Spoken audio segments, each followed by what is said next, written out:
Hi, I'm Kit Bell. Welcome to my channel. You know, sometimes life nudges you off the beaten path to explore new avenues of expression. And that's what happened to me recently on my trip to Northern Manitoba. Instead of reaching for my trusty sketchbook and painting tools, I found myself yearning for something different, something that would truly resonate with me. In this video series, we look at alternative ways to capture the essence of the landscape. I'm going to share with you 3 simple steps that I took to create mixed media pieces like this one. It involves unexpected materials, creative experimentation, and a dash of magic. Over the past 4 years, my artistic journey has shifted away from the more representational landscape and the larger view of nature to printmaking and a mixed media approach. I've documented this journey in a video series called Gel Printing and Mixed Media, and I'll share that playlist with you in the description below. On our trip, I had brought along a small jelly plate, 4 tubes of paint, and some art tissue. And while I was walking my little dog Katie, I found some quite intriguing plants in the campground. So I decided to capture the Northern Manitoba boreal forest by printing them to create collage paper. I got quite excited by this approach. It's all about thinking outside of the box and listening to your creative instincts.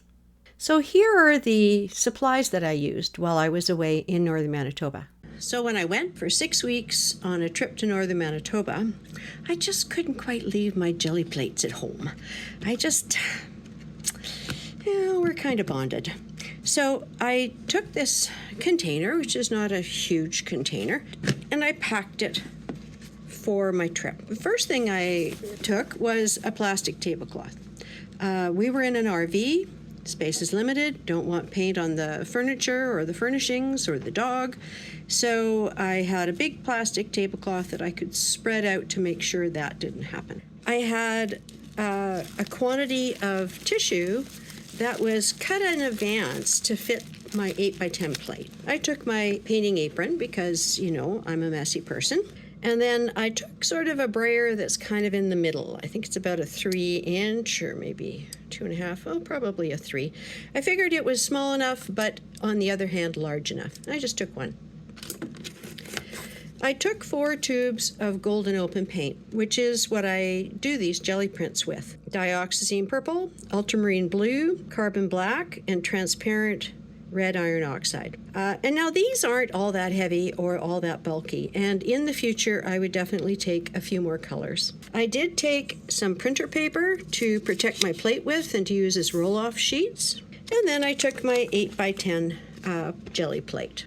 Just on a stiffer piece of paper and with a piece of the printer paper to protect the surface. It worked out really well. I was able to get out the materials, do a session, maybe 20 minutes, half an hour with some of the local plant life, and then put it back, put it away. I just had to let the prints dry for a little bit because Golden Open does take quite a while. But I would certainly do this again. And I found it a marvelous way of capturing my response to Northern Manitoba, but using my gel plate instead of using a sketchbook. This is the setup that I used in the RV. And here's my view out the window. And of course, my trusty studio assistant. I put the paint on the plate as normal, and then I would brayer it out. I put the botanicals on the wet paint on the plate. And then I took a first background print, a second background print, possibly even a third. I would lift the botanicals from the plate and take a positive print, and generally a second one. Some of the results on the plate were really very interesting. And here's some of the prints that I amassed. I must have brought home over 100 prints. If you would like to see how I create botanical gel prints in more detail, I'll post a video here in the card.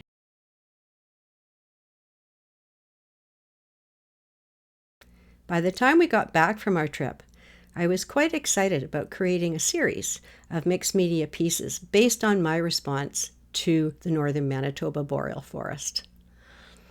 And I made a decision. Rather than pull generic prints from my stash to add to the ones that I'd already created, I decided to create tools and papers specific to this series. The next 3 videos in the playlist are Tool Making for the Gel Plate, Part 1, where I create stamps and stencils based on my experience. Tool Making for the Gel Print, Part 2, where I use those tools to create papers. And Charcoal Transfers on the Gel Plate, where I create prints using charcoal transfers inspired by the rocky shorelines of the Northern Manitoba lakes. By the time I'd created these additional collage papers, along with house guests and the rest of a busy summer, almost 5 months had passed since the last time I actually did a mixed media piece. And if you've ever been away from art for any length of time, you know how hard it is to get back into it. So I made a video about how I worked through that block, organizing and trimming my papers to get them ready to work with.